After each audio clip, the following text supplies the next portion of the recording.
Hi everybody, thank you for coming to the CANNAtalk. I'm Shannon Kloet. I'm the partner at Tamerlane Trading. We're a global brokerage firm based in the US and Canada. I want to thank CANNA for hosting these events and for your dedication to education and conversation in the cannabis space. We held part one of this talk back in November through the CANNAtalk series, which is available online. If you want to follow along, you can subscribe at canna.ca/CANNAtalk. We have these events through there, and they're always very educational, so I encourage you to participate. I'm really hoping this will be an introductory session, so if you have questions, please just raise your hand and we'll have someone bring a mic to you. We've a wealth of knowledge here, so please use the time wisely. So, I have back with me today, as I mentioned, the panelists from part one, which highlighted that genetics are the true foundation of long-term cannabis product success, shaping everything from terpene expression and consumer experience to yield consistency and global commercial viability. So today we want to explore three key topics: what traits will actually define the next generation of commercially successful genetics, how breeding decisions need to evolve as the market matures, and where genetics still represent a real defensible advantage for Canadian operators. With that, I will give it to my panelists to introduce themselves. Hey, I'm Joly. I've been working in the industry for a while. Been working on great cannabis projects with genetics at the University of Laval in Quebec City. And that's pretty much it. Kevin Jodrey, California, cultivator, propagator, developer. Don-Carolis, I work for Segra. I'm from Vancouver, Canada. Been growing cannabis here for over 20 years. Selects you guy. All right, we start with you, Kevin. Given that California is generally ahead by a couple of years with trends, what traits do you believe will define the next generation of commercially successful cultivars beyond the candy, the gas, or the purple budding?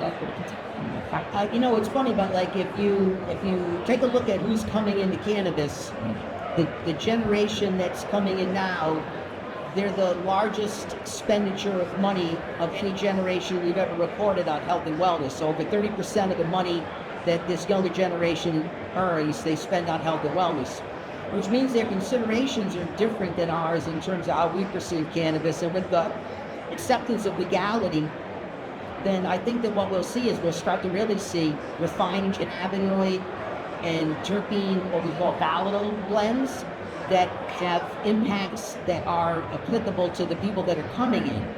So what we do now is we create things we like, but we'll start to be able to steer and develop things that are more predictive for their effects. And I think that that's what we're going to see moving forward as this next wave of consumer comes in, because it fits their consumptive patterns. So more of like a Gregory thought, more of a medical kind of approach to, or a wellness approach, if you will, and say the traditional avenue. Well, we could define all cannabis uses as beneficial for the individual if they find benefit. It's just more of tailored, more specific. What we have now is more general. So we create a thing, and then that thing, people go and use it and say, this is what we got. But if we're able to take a look at data, we can say that things that give certain effects have certain profiles and certain aroma profiles, and we'll be able to start to map that and utilize that information to help develop plants that are more easily accessible to individuals who say, I want to feel more euphoric. Then we'd be able to start to say, hey, look, all these plants that have provided euphoria, we know what they are, we know how to map them, we know how to take that data and apply it in scientific breeding programs to develop plants that are more clustered. So you'd have many choices of those type of plants. So I wouldn't be able to have a single profile. I could have multiple profiles, all giving me that desirous effect. Dan, you mentioned the importance of keeping phenos that aren't immediately commercial. Can you give an example of a trait or phenotype that you think will matter in 2 to 3 years that operators may be able to look at today? Yeah, well, it's kind of piggyback on what Kevin said. Once we start identifying what gives what traits then you can always use those as tools, right? There's some genetics that we find that they are ready to hit commercial viability, but there's a lot that they won't hit those traits. Getting rid of them, then we might be using something special, which is why working with academics, working with people who can actually give you the true picture of what's in that cultivar, you can now start identifying, well, what do we want to hold? When we find something else that will add those agronomic traits or cannabinoids or whatever to it, then we can bring back those traits. And that's why it's important to get rid of the old stuff, just to preserve what it is. And also, everything's cyclical in life. It's like music, fashion, everything. Everything comes back. So you gotta make sure to always keep the old, but just make sure we adapt it with the I think that's very important. I understand. Yeah. With the rise in convenience products like pre-rolls, how much do you think that's going to impact the selection of genetics that are bred? With bag appeal isn't as much of an issue with, say, value brands or Yeah, I mean, it's an interesting question. Really, at the end of the day, the selection of the cultivars needs to be economically viable for the cultivators to cultivate. So a quality genetic that's been characterized that has yield data is important. Even if they're going into pre-rolls, the quality of the product that's going into those pre-rolls needs to be there.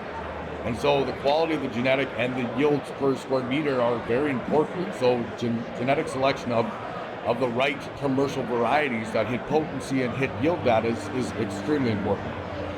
So cool. Kevin, how do you decide which genotypes become from a commercial release, especially internal library ID? How do I make the decision on what I hold internally and what I release to the public? The reality of it is that what I like for myself is irrelevant because I'm not the consumer. I'm the consumer of my own product. Right. So I can do all the weird stuff I want. I can have all this incredible diversity in what I want to experience. But I'm very clear that it's for my benefit, not for the commercial benefit. And the commercial benefit is it has some constraints, which is difficult because that prior question, doesn't have to look good if it's value brand. It still better look good. Like no matter what, the customer wants what they want. They just have less money. So we're having to understand that through legal storefronts, it's a filter and it changes what can be released. And because cannabis is so inherently expensive as an industry to operate due to the regulations that we have to go through, it creates a need to have a plant that subsequently has excellent yields, which is what Don had mentioned, and it has to have desire for the customer. And the customer, unfortunately, has to go through the filter of distribution where it says, these are safe bets for us to distribute product. It's about risk mitigation. So risk mitigation changes the overall amount of varieties that can move into a system. So if we just had everything on a table, people could make and choose what they wanted. But when I charge you for the table, and I charge you to produce the product, and then I tax it, it changes what can be on the table. So it's about being really clear about, does this product have profitability? And so we get caught up with the spirituality of cannabis, but unfortunately spirituality doesn't pay the electric bill. And so what you have to have is plants that produce products that sell, and you have to clearly define the markets you're trying to penetrate because they're not all the same, but they all have very similar limitations. Dan, what do you feel are the biggest mistakes you see LPs making when they select genetics?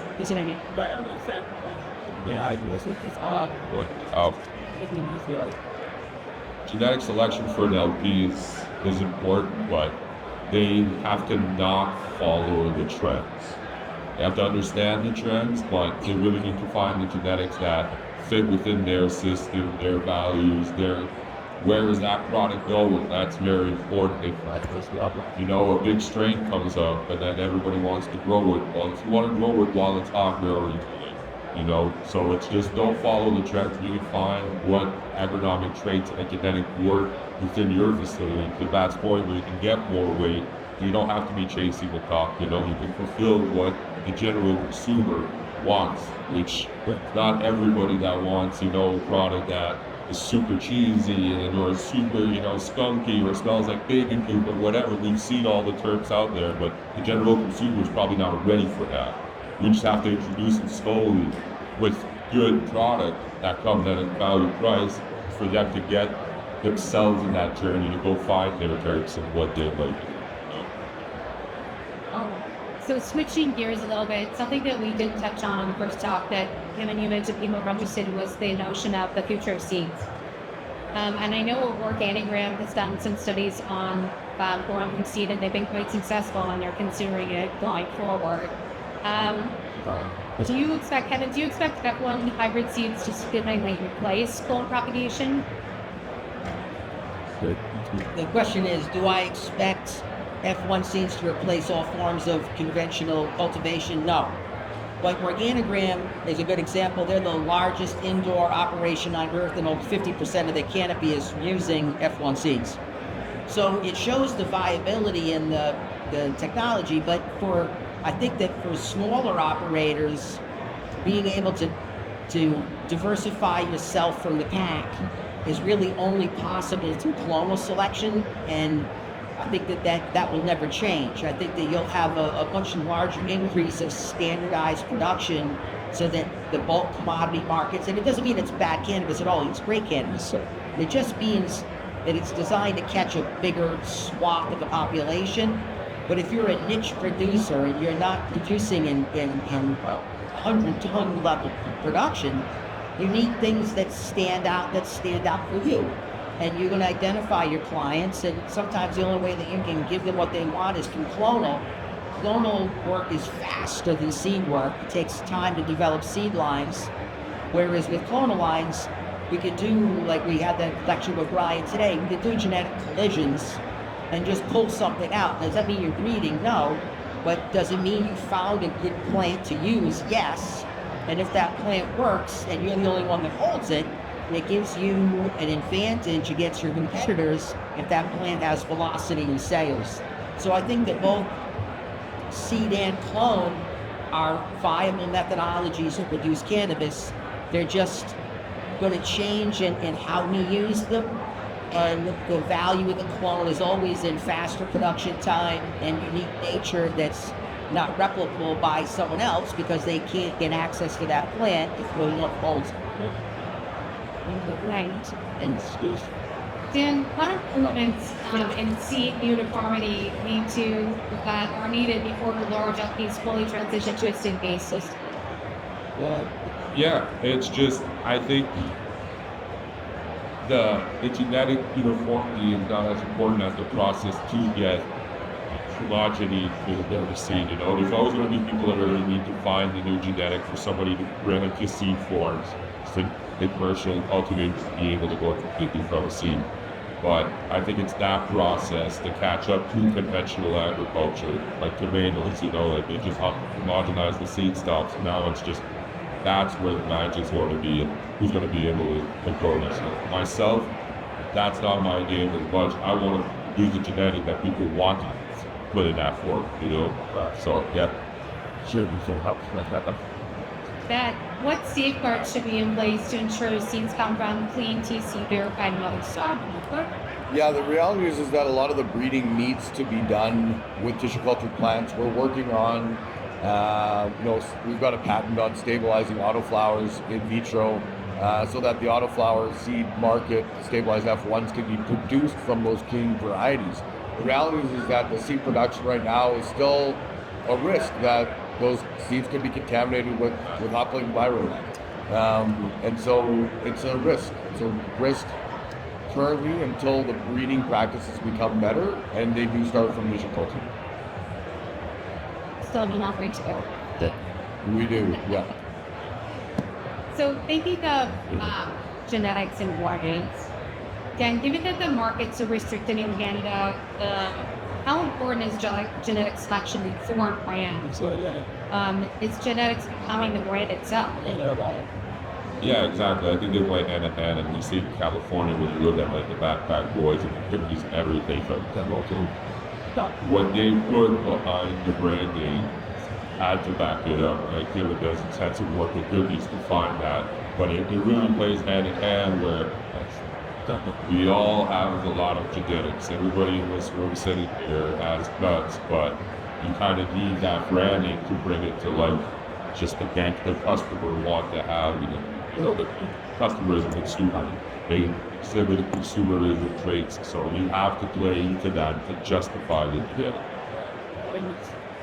It's curious though, because we have genetics and a lot of people have the same genetics, grow the same genetics, but because of sort of regulatory holes, if you will, with testing, with lab results and things like that, you get a wide swing of THC ranges from the same genetic. So how do we get to a true source of genetics? And what does that, like, that's not the thing.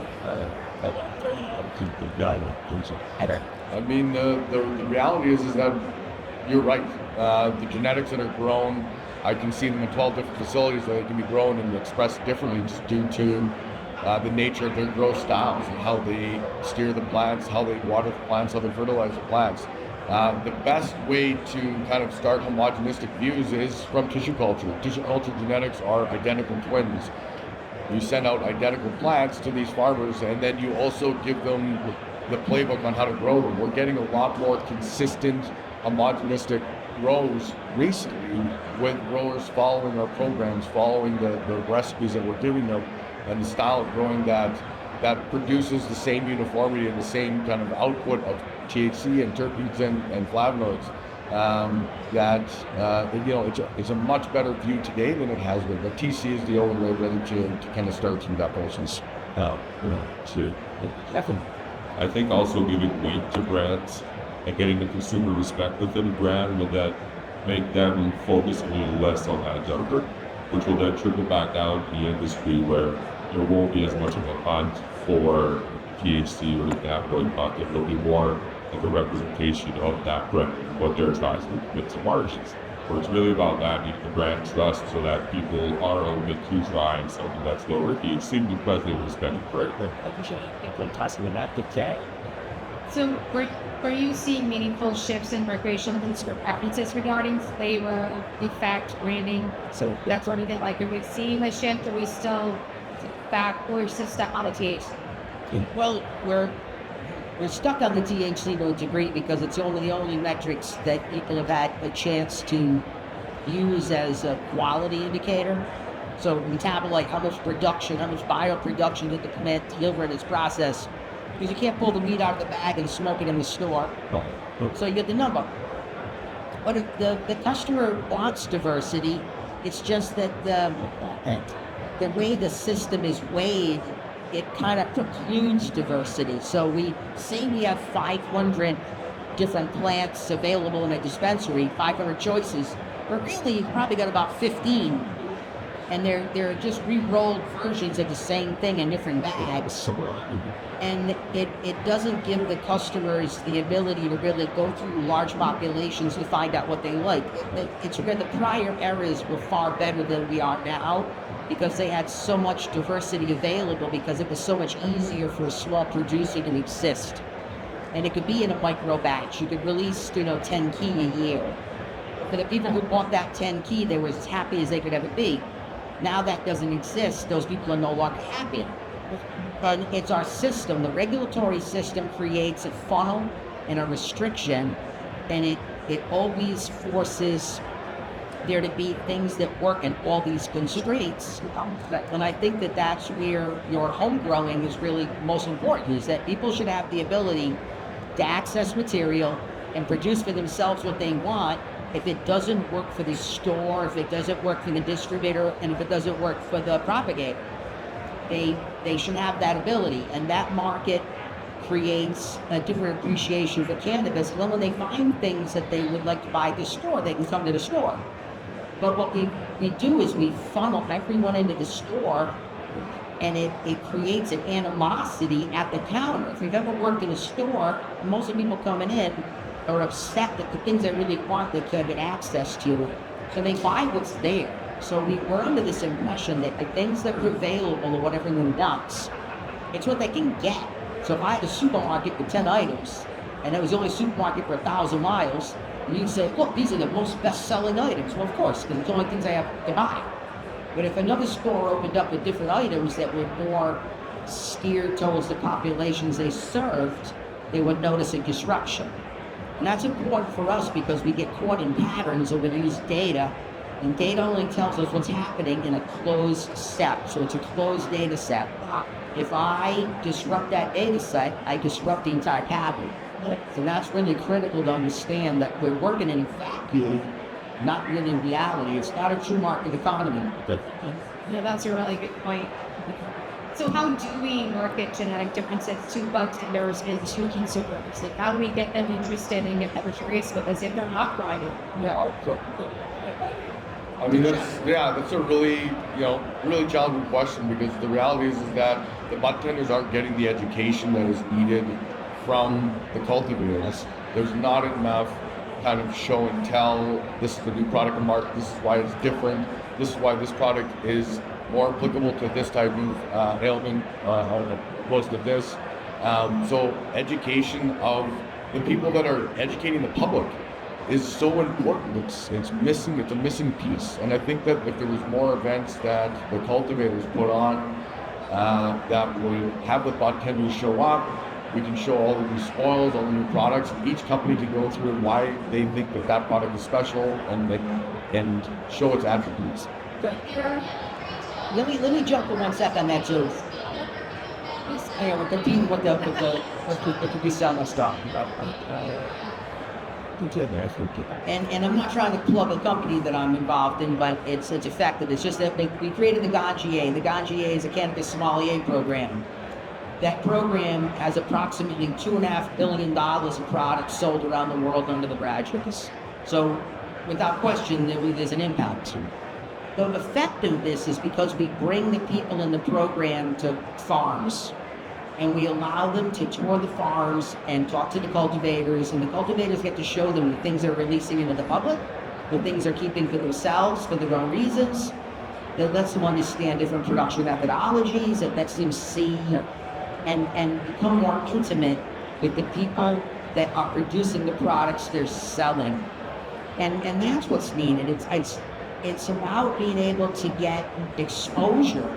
Otherwise, it's a product in a jar that you don't have a chance to open, and you just get a little card that tells you, here's the blip of information. And that doesn't really allow you to empower the consumer to make good decisions. And then when the consumer is unhappy, they're mad at the store and the budtender. And the budtender is this critical job, but they're underpaid. The people who service the customer don't get the level of respect they deserve. They don't get the paycheck they deserve. And so the problem is everybody expects someone who's at a introductory level position in cannabis to have a PhD in CANNA history. They have a master's degree in metabolite formation, and they better be able to do this quickly. And that's just really not real. And so our expectations are off. And we don't have an ability to do this. I think that events like this one, the CANNA Zone, if you were to take it to the next level, it would be where you brought in all the different farmers and you allowed them to have little stations and booths, and it just let you see a small amount of product. And let people walk into all these smell and find producers that produce things that are in line with their desires. And then that expedites the whole sale process, and it creates a much faster throughput of body in the store, body leaving with weed in your pocket. And another thing too is, LPs could do more work to put more information out there, guys. Like I know Purple Farm, they'll put the breeder, the genetic, grown with CANNA, they'll put all that information on there, just so that the consumer, when the guy's really kind of was looking at it, he's like, oh, then he might go and Google, and that might start rabbit hole for them. And then just to get education, come back to the more that the brands have power, the more that the consumer will base it off of that, not just THC. Totally true. And we just finally got the option of putting QR codes on packaging. So it's really a missed opportunity right now. No one's really using it. It's an opportunity to lead to a website where you could talk about your brand and how you grow and how your methodology. So I think going forward, that's one way to differentiate yourself in the market. That's really challenging because the QR codes are great because it does let you have that portal, but at the end of the day, the customer, when you go home and you buy a chicken, are you clicking on the QR code to find out the chicken's name and what it lived in? No, you want to eat the damn chicken. You have to incentivize the response. If you want someone to play with you, you have to make it worth their time, not yours. Yeah. And it has to be about them. And so what you have to have is you have to have that QR code create some form of reward system. This is, I mean, much as I believe disaster work. You've got to be able to give the customer some incentive to want to click on, other than this knowledge of how your living soil is so much better than the other farm's living soil, and how your legacy struggle was so much different than the other legacy struggle, and how your premier product is better than the other premier product. That stuff's hyperbole, and it has no impact because it's overused. The single most overused term in alcohol is craft. We're definitely right behind them. So what you need is you need to incentivize. When you click on that QR, there's going to be a reward system, something that makes that person get something for free, because they already bought your product, so they already gave you money. You've got to give them something back, and it's got to be a way to create an incentivization, or otherwise I am not asking the hamburger I'm buying, tell me of the cow that I got this hamburger from. On the flip side, though, we are in the stage where we're building the Jack Daniels, of course, like we're building the big brands, you know, and a lot of people associate to those brands because of their past methodologies and the stories and everything. So right now, at the stage that we're in, I think the most info we can give these guys for them to form their own assessment, so that when it does become a commodity, that's what we're going to be able to go back on. You know, I understand where you're getting, but I think it's just exposing the public to us. We know the game. We've been doing this for a long time, but they don't know, nor are they supposed to care. But at some point, when it's going to come to brand association, they're going to want to know the story and some of the intricacies. No, and I fully agree. It's a matter of you're fishing with the bare hook. You're trying to catch fish with the bare hook. Yeah. And if you're in a barrel, it's easy. But when you're not, it's not easy. And we need to be able to figure out ways to incentivize the relationship so that the customer can really find a connection to that brand. When you're drinking Jack Daniels, it's a rebel spirit. Like that. And it has a connotation of what makes you feel. Nike isn't sneakers, Nike is freedom, cookies isn't weed, cookies is lifestyle. So they were able to connect to the people through different perspectives. And that's what I think cannabis needs to do, is we really need to be able to connect to the people in different ways so that we can start to get brand loyalty, because you may love your brand, but if I drop it $5, I bet I can compete with you. And what we want is we want that not to happen. We want someone to say, look, this is cheaper, but their brand is consistently better. And for $5, I'd rather have the better choice, you know? So, but the customer is getting hammered to pay a lot of money for a risk. You've got to incentivize their engagement, and that's on us. Yeah, I agree with that. I mean, having that customer interaction, having the genetics actually be the genetics for the jar and not just something really new, is important, so that you can actually build a consumer database on what is trending, what people like, and what genetics need to kind of filter out, and what needs to stay in the marketplace. You know, it gives the entire industry a view on what that is. So I was going to ask you what market data would be helpful with genetic selection. And then back to your point, Kevin, that if we're only putting certain products on the shelves, we're kind of living in a vacuum, and the market data is not working with anything. Is there a market data, or is there data sets that we can start to collect now that would help with genetic selection going forward? Yeah, go on. So, Yeah, you gotta understand that there's really three markets. There's a home grow market where they grow it and they consume it themselves. And then there's the store market where you are licensed. And then there's the illicit market where you're not. And the problem with people that are in legitimate cannabis is that they don't have their finger in, and you don't have to be in the illicit market, but you better understand it. because that's actually the only free market that there is. It's entry and exit at will. The customer's desire is the deciding factor. I want to know what's taking place in the street. If I know what's in the street, then I can see where desires are because it's unlimited access. And then I can take a look and compare it to my legal regulated system, and I can see where there's overlap, and I can see where there's no overlap. And that lets me create risk mitigation. Lets me say these things that are hot here and here should be hot. But if I only see it warm in one place, it means that it's only warm because it's in a regulated system, which means it's convenient. And so it starts to allow you to be able to, it's risk. When you put a plant out into the system, like when Segra develops a plant and release it into the world, that's risk. And they have investment in that development, they have investment in the marketing. So they do their work to understand what is the potential for this plant to sell, who will buy it, and what do we believe the output, canopy output total could potentially be. So that way it lets you understand that when you're selling plants to somebody, you're going to say, look, we think there's 100 tons that could be expected in the system of consumption, not 2 tons. So, and if it's 2 tons, you're only selling the clones to generate 2 tons, not to generate 100 tons. Yeah. So the nursery operation, it's about trying to understand velocity of output through the system and what's the disruption within the system. And it just means that you have to be really, really about the job. You're talking to a lot of people and you're not making assumptions on anything. You're clearly understanding why people do what they do, so you can bring that information back to your lab and really to your accountant, so you can help them understand, look, we need to do this to get that. No, we're good. Feel free to, if you have questions, to raise your hand. I'll be happy to have questions and love it to be interactive. So if there's anything you want to ask these guys, go right now. Obviously, Not what? Hey.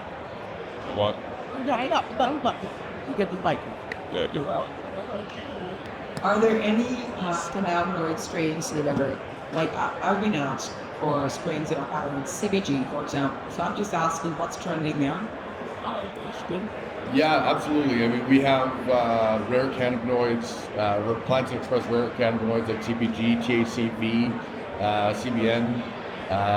Those isolated compounds, when they're expressed at a higher level, are becoming important in certain sectors, especially in the kind of pharmaceutical side of things. It's about, like I said, it's risk mitigation. So if one person asks you for a high CBG strain, is it worth developing the strain? And really, strain's the wrong phrase. It's really, are you trying to develop the cultivar, the cultivated variety you're going to use in production? But if you notice that there's a trend and you start to realize that the information present says that CBG, let's just say CBG is great for inflammation, and I'm just putting this as a one. And you're able to say, we have a lot of studies that show it has a great impact. Now what we can do is we can start to bring that information to the public and start to ask our buying public, are you interested in this thing? The feedback lets me know, should I take the risk? And it's that process. So it's never, corporate is the slowest. Corporate is no risk. And the problem is by the time they roll products out, you've missed the boat a lot of times. So you have to be able to move quickly, but a lot of it is developing faith in the team. So whoever does your data acquisition, the hunter, they have to be trusted by the team to come back and say, look, I'm seeing everybody's looking for THCV. We're hearing it everywhere we go. We might want to introduce a plant with that at small scale and measure the velocity. Once we measure the velocity, the speed of sales through the system, it lets us know, okay, we should expand the line. And it's that. It's just really trying to understand with the new interest we have in science and how it's been able to show us what's in cannabis and what impacts it has on people. We can start to now use that information to be able to pre-advertise At the storefronts, you're able to say, look, if you want information about new advances in understanding of cannabinoid science and the impact on humans, here's the info. You let them do it at their own home. Then if they read it, you just ask them, are you interested? And they just click on the box and it tells you, and you collect that data. That's what we need, is we need the ability to communicate with the customers so the customers can steer our direction, because we're not omnipotent. I don't know your need. But if you tell me, and I notice there's 10,000 people who say the same thing, and they're not being served, that lets us do our job, which is to serve you. Right. So obviously there's genetics that take longer to grow, which inevitably cost a bit more cost per gram in the ground. I grow organics, but I can certainly say that about 5% of the funds that we get for the products that we get through our sativa, phosphate sativa, and Joly, I'm assuming because it takes time to grow. Dan, how do you think LPs rethink culture such as margins, tying and SKU rationalization in genetics? Yeah, I think the LPs really have to, have some self-awareness to what they need to do better at. It kind of touches on this minor cannabinoids and everything. If there's a demand for it, I want to do it, I want to do it. That might not be your game, that's fine, So that's why, once LPs start to identify what they produce the best, they can start producing the best capabilities to be able to bring the cost of production down and everything, to tighten up the whole ecosystem, what they're trying to do. It's like, you might not be the guy that grows the best weed that all the rappers are going to rap about. It should be the good, 1.5 kilos, 2 kilos, light, or whatever cultivar, and that's fine. If you want to make the money, but I think that's important. Self-awareness of LPs, which we're not really don't chase trends. Really find what you're good at and what you excel at. Okay, so that's good. We had a situation in California where a producer that I know, they focus on 14 to 20 week varieties. And it's incredible cannabis. And I said, you're going to have a problem moving it into the system because no one's going to want to pay you because it's risk. But I said, but if we could create the media and the assessments and then put that out into the world and then measure the interest through the comments, you'd be able to take that to your vendors and have the vendors now request a product because they know that their risk is being mitigated, and you'll be able to get the sale price you want. The customer will get what they want. And no, it doesn't mean you're going to grow, 200 tons of it, but it allows those that want those very specific type of impacts that you can't bring down into a 7-week variety. Or these things wouldn't exist. They would not be used so heavily. And in the future, I'm sure we'll be able to trim some of these things down. But it's really trying to create the information needed to retailers have an ability to get the product driven through by a reverse. It's not you're pushing the product into the system, you're pulling the product through the system. And it allows then to be this diversity to take place, and it starts to create an ability to bring in other things that aren't 20-week varieties, but minor cannabinoid directions. You create the variety, you do the analysis, you get the media on it. The media creates the hype. The hype now can be shown and measured, and you can see how many people responded, how many people talked, how many people wanted to get engaged, and that lets you start to do this. And it's really hard, but it's not impossible because we successfully did it. So it's just really rethinking how we do what we do. So, common practice in the industry is from the cannabis, which must try you guys really Yeah. So, question for you, Matt, as a genetic supplier, how do you educate the market, both the growers and the consumers? What is a true pink smoking? What does that genetic profile look like? And who is that true? Yeah, I mean, the reality is that Segra's there's a couple of companies that are doing it, but commercially for the nursery space, we're one of the only companies that are DNA fingerprinting all of our genetics. We have a marker system that looks at 13 traits that gives us a unique identifier code of that genetic. And the renaming of genetics, although it's common practice, is kind of shooting itself in the foot a little bit. It's not getting the actual market data feedback on the volumes of that specific cultivar that are actually in that market, wherever it's being sent to, whether it be domestic or international, or what the common trends are in those microclimates, those micro consumption areas of what they want in the future. Because we need to be selecting and breeding for the future. So if people keep on naming genetics just to pass it by a buyer, where hey, this is the same product, just name something else, that's not really giving the variety that the consumers are looking for. It's tricking the consumer. I think that we need to roll back and get into more science-based, chronological orders of plants, and it's a really important thing. We're working on this in the same regard too. We've been genotyping for a long time, but the genotyping helps us as producers, but the genotyping is really helpful for the consumer, because the consumer can then find a product that has genotyping verification. It lets them know what that product is. So when they kind of look for it at another store or another dispensary, they're able to take a look and say, is this the same product? Now there's going to be variation, operation to operation, but it'll be subtle variation, not gross variation. And that way what you get is a customer who says, I found efficacy from Golden Goat, which I just got to get some of that from the one that shit's killer. So let's say I really liked it and it had a profound impact.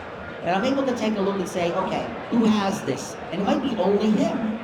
That means that he's the only person I can get it from.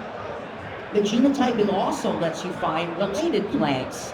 And we can say to what degree of relatedness is this, and that should get us a probability of how close to our desired effect do we get.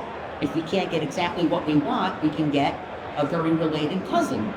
So the customer has tools to make better decisions on what they buy, because otherwise they'll spend the money they don't have. And that's the issue. I don't care where you go. Everybody wants to sell to the top shelf guys. So you want to sell to 2 people out of 1,000. They're not really big cannabis consumers. Regular people in the world right now have low income. Their disposable income levels around the world is down. So it means that they have very little desire to risk their money on things that don't work. Genotyping helps tremendously with saying the plant that you bought that you liked, you now have a fingerprint so that you can find it. So say Dan says, Don says, I have this plant from Segra, it's produced in this location. These are our other vendors that have it. We know it's the exact same plant. That means that the person who had satisfaction buying it at a store in BC, when they travel to Quebec, they might be able to find the exact same plant produced by another producer, which makes their life easy. If you're making it hard for the consumer, you're missing a point. Yeah. Yeah, it's that would be a game changer for sure, because we have consumers who are new to the industry who found something they like, they go to try it again, and it's not the same thing. So you really must distrust with the audience that they're trying out. You're not to put yourself anything. Yeah. Kevin, what advice would you have for producers transitioning from THC-driven selection to terpene and cow-driven differentiation? So you better be a phenomenal advertiser. Yeah. Because that metric is on that bag, and we've been using that metric for 25 years. I mean, when it came out on the cover of the magazine, it began this is an indicator of best. And so we then focused on it. Everybody says, oh my God, we're going to focus on it. So we focus on it so extensively that it becomes the norm. And now you're trying to say, disregard what we told you because it's no longer convenient for us. And now we're going to tell you to focus on these things. And then when we're done selling you that line, we're going to tell you to focus on something else. So the problem is that you're creating this lack of distrust in the customer. And the only way that you're going to get customers to really understand that the experiences of the totality is to have events where you get people to come in and look at cannabis and consume cannabis from the producers so they can make their own decisions. When you just tell them, oh no, listen, I'm going to give you a word I learned yesterday. I hear this all the time. Have you heard of the entourage effect? And I say, no, I haven't told me yet this mirror. And all of a sudden you get this CANNA explanation and you're like, okay, great. Now say that to me in another way, because probably can't. Which means you don't really understand what you're saying. The problem is that customers are overwhelmed with this information, and what they want is they just want it to work. So if it tastes great, that's great. But tasting good and not working isn't what they want, right? I don't want to drink the best tasting water if I need to eat a hamburger. I'm hungry. I'm not, that's the best water I've ever. I eat a hamburger. And that's what we're doing, is we're not recognizing what the customer wants, which is satisfaction. And we keep focusing on what we want to focus on because we believe that's what they need to be educated in. And I mean, I think I'm in like 62 universities right now. So I'm involved in as much education as any human I know. I'm never telling people about what they need. I'm trying to give them the tools so that they can find what they need and make educated decisions. And it might not involve what I have to say. And that's further complicated in Canada because we can't actually talk about facts. So it's one of those things that I think would make fun of the government to talk about. Private forums, public events, private events, where you could have a private event where you'd say to the public, hey, pay $40, pay $50 and you get in. And you bring in X amount, you've done this, so you bring in X amount of the farms, and then you have it to where it's invite only, so it's not public, so that it changes the legality completely. And people buy tickets, their name's on a list, they have to check in at the door to come in. That way it's considered a private event. And what it does, it allows people to be able to experience cannabis in an open manner. And it doesn't have to be a free-for-all, it's just that the public needs to be able to understand direction and options and information. And you don't want the farmer to give them the science, because they're not scientists. You want the scientist to give them the science. You want the farmer to say, I take this plant and I apply my technology to it, and this is what I get, this is why. So now the customer can understand, you know what, I like hydroponic cannabis best. I like cannabis that's grown outdoor best. I like it from a mixed light best. You're going to give them the opportunity to be able to be exposed, and we're living it. So for us, it's easy because that's all we do every day is play with weed. The customers aren't on IG, they're not on social media, they have jobs. They come home from work, they want to buy a pre-roll, they want to know does it work. We've got to give these people who have low disposable income some form of value so that they can start to say, you know what, we really do like plants that have more metabolite in terms of aroma expression than metabolite in terms of cannabinoid expression. Yep. And I think educating the Budtender is extremely important. I know we have to work within a certain framework, but getting them to ask the proper questions that they are allowed to ask to educate the consumer to make the right decision. That's not just based on, right? Guys like us should be educating these Budtenders who are entry-level people just coming in and, you know, maybe they don't have all the information. So they're the ones, unfortunately, that are the gatekeepers right now. The more they know, the more we can put that information about everything we've just talked about. At the end, consumer doesn't necessarily might have time to go and just want to buy their weed and go consume it. Well, the more educated that the Budtender is, the better questions they can come back and ask to make sure that the consumer knows more, you know, what to ask or help. Any other questions?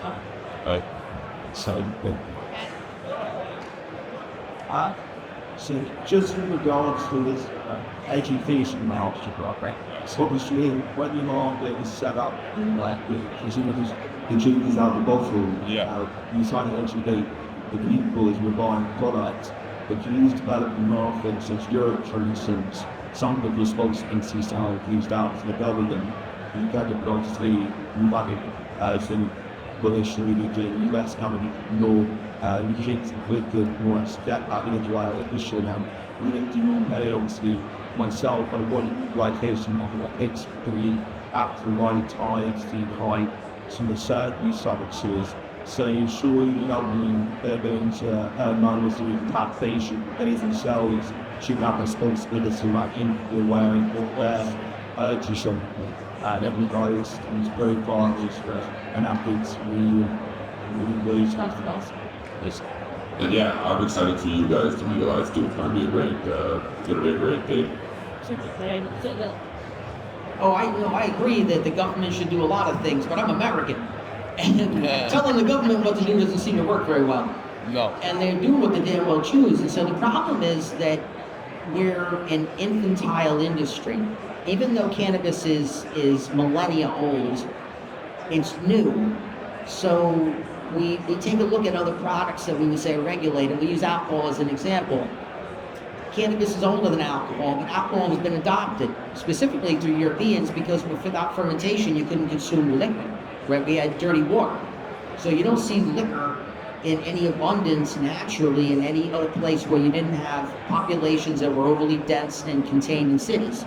So we create this liquor model, and the problem is that it took them a long time to really start to refine. So like with wineries in America, it took 80 years of petitioning to really get wine to be able to be sent to the customer direct sales. So for us, we just happen to be first in line. So for you and your country, you're a trailblazer. And what you're going to find is you're going to get hit in the face with a lot of branches if you're you're first one going through it. And so it comes down to getting people together in unity so that you have a voice that's bigger than your own. And cannabis is so fractional. It is so aggressive on who's going to make the money, who's going to control the industry. Hemp, like for us in California, America, hemp and cannabis went out on war against each other. Who's going to make the money? But we didn't have any unified voice at all. And that is what gives you power politically, right? So I was able, in California, I was able to drive medical rights through. I had an ability to get people to unite, and I had the ability to gather money, and it let me have power. Power that influenced political decision. And if you don't have that, you're a beggar. And the government doesn't care about it. They don't care about the good of the people. They care about taxable income. And I hate to say it, but I just believe that fully. The government's role is I want to take money so I can spend it somewhere else. Yeah. If you don't have a lot of people screaming at the top of their lungs, causing problems, creating havoc, it doesn't work well. And you have to basically play hardball, and you have to understand that you need lobbyists and you need individuals that have an entry into a political room so that they can have an opinion that's your opinion being executed. And that's hard. I'm trying to run an operation in farm.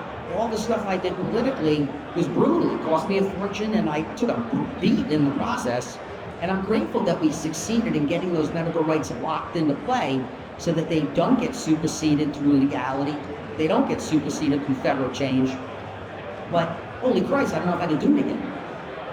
You know, you get really, you got to get ready for that. And if you want to make that change, make sure you're crystal clear about how many branches are going to hit you in the face. I would So I say, salute you, though. Salute you. I would say too, for lobbying government is like finding commonalities. You might have a different bunch of groups who all want to push different agendas, but there's some commonalities there. There's like we talked about this morning, there's commonalities between the large LPs, the micros, and the retailers for some of the change that we want. So bringing those common voices together and showing government what the solution could look like rather than what the problem is usually a really good path forward. They don't know the industry, they haven't learned it, and so if you bring them a solution that works for all the loud voices in the room, generally gets specific, whether they actually act on it or not. Yeah.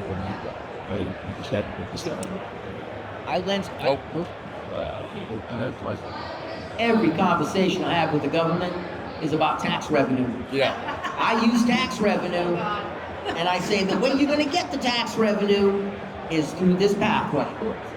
When they hear tax revenue, politicians are the only people that shake your hand with their palm facing up. Because they're hoping something falls out of your hand into theirs. So once you understand this process, then you have an ability to be able to word your argument correctly. and support it correctly because they don't know. And what they see is risk. They know that if something goes wrong, some kid gets poisoned, it's on them. And so you have to be able to create all this information to mitigate risk, to show financial gain, and then you get the crumbs that fall out the bottom of that bag. And the crumbs that you get at the bottom of the bag are pretty valuable because they're the crumbs that begin to create the fabric of normality for us in society with cannabis. But to make clear. Oh, we're good. Anytime, yeah.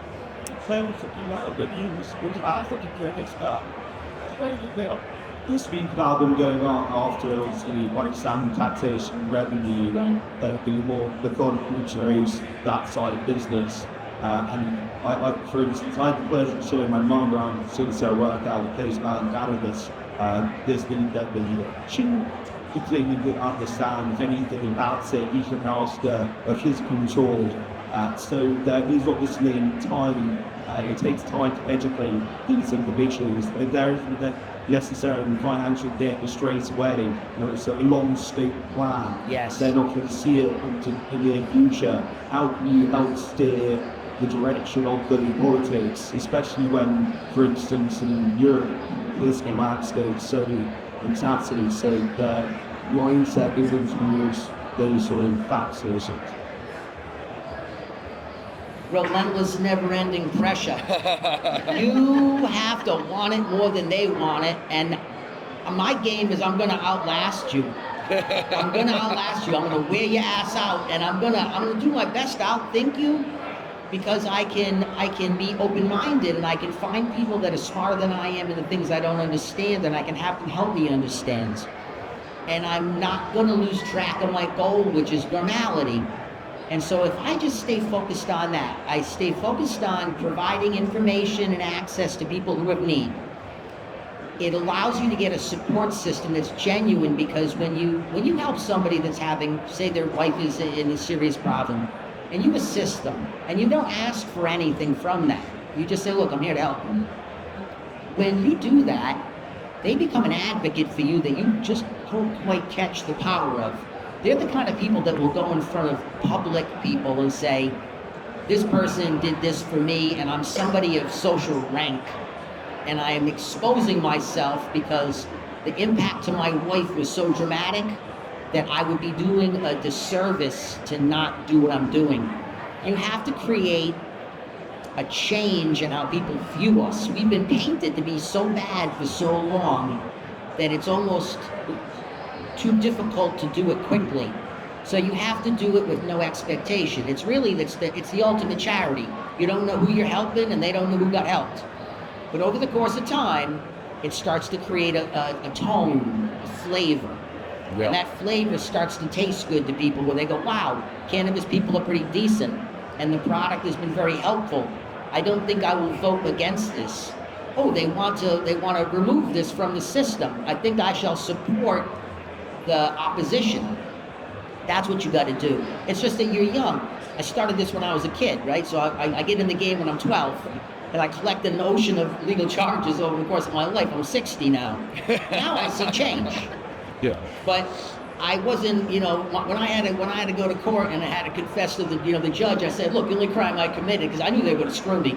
So I said, the only crime I committed was I was moving too fast for the rest of you. And that's it. I'm not going to admit that I did anything wrong, because I didn't. And when I had to go get my license, I had to readmit. I said, okay, I admit that I committed a crime so that I could now get a license to do the exact same thing I committed the crime doing. Yeah. Because it's this evolution, and you just can't take it personal. You just have to realize that it's about risk and about control, and slow, gentle pressure makes water move through rock. Yeah. I think that's a perfect ending to this segment. I mean, we always done a gratitude to folks like you guys for living the needle of all these years. Right? We are where we are because we're an industry that works together. So with that, I thank you all very much for participating in part 2. Thank you.